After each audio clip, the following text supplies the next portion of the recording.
Hey everybody, this is going to be a really impromptu video because I just want to tell you about an important cause that I just learned about, and I just want to share it with you. I know it's going to resonate with some of you.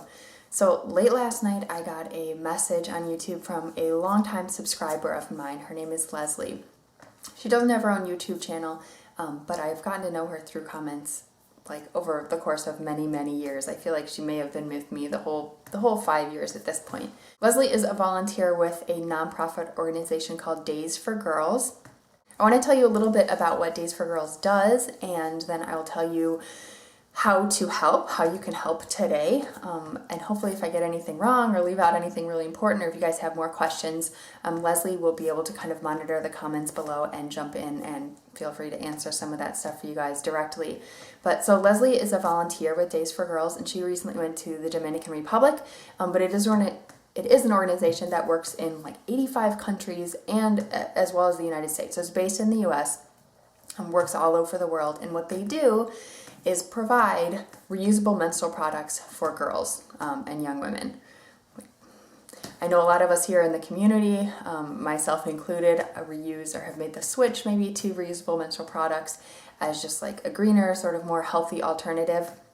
And you know, it's just, the reality is that not everybody has access to those things. Not everybody has access to any kind of product to deal with your period.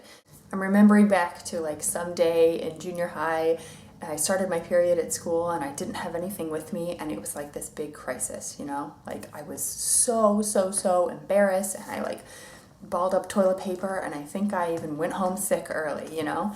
Like imagine if none of that was even an option, or imagine if that was what you dealt with every single month, you know? Could you imagine like having to sit out like a whole week of your life every month? Like that's a quarter of your life that you miss, you know? You might not be able to go to work or school. So that's where Days for Girls steps in. They do provide washable, reusable cloth pads, and they provide like kits and the means to make them. So it's a sustainable thing. They teach the women in the communities how to make more pads, you know, so that there's enough for everybody, so that when, you know, they run out and they need to be replaced, they can be replaced. Plus, then they're teaching a marketable skill to young girls to use in their future for whatever they choose. With the cloth pad kits, Days for Girls also provides women's health education, family planning type stuff, so that they can really have like a greater impact and, you know, like really work on removing the stigma of something as normal as having your period.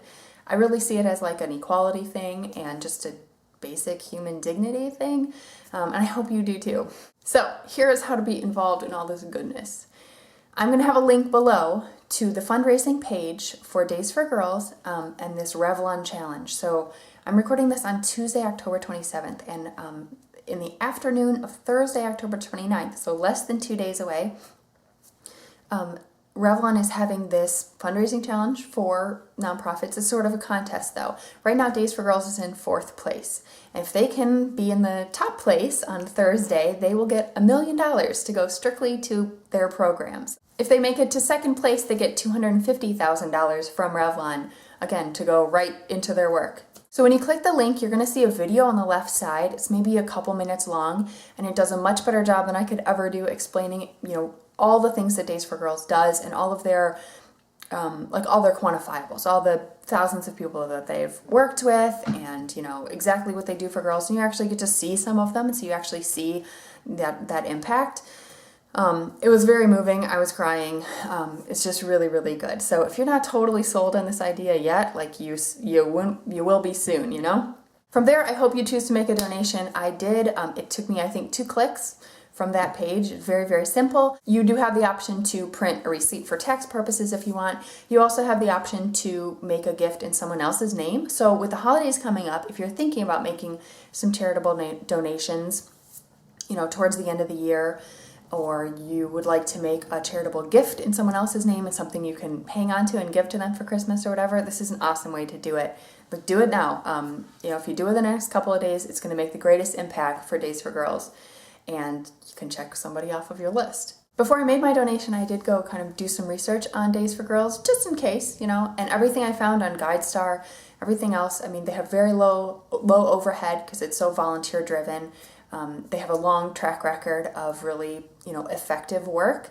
and all their financials, their accountability and stuff, that's all really sound. So feel free to do all that for yourself if you'd like, or take my word for it. I have nothing to gain from this video. I was really inspired by Leslie's message and everything I have found and heard, and again, that video, seriously. But if you go visit that link, hopefully all the pieces will come together. If there's something really big that I'm missing, I hope Leslie can fill in the blanks, like I said in the comments. We'll work on it together. You know, I was really moved by this today, so I wanted to share it with you guys, and I hope you are too. If you are, you know, check it out and think about making your donation today when it can really have the biggest reach, okay? That's it, guys. Thanks.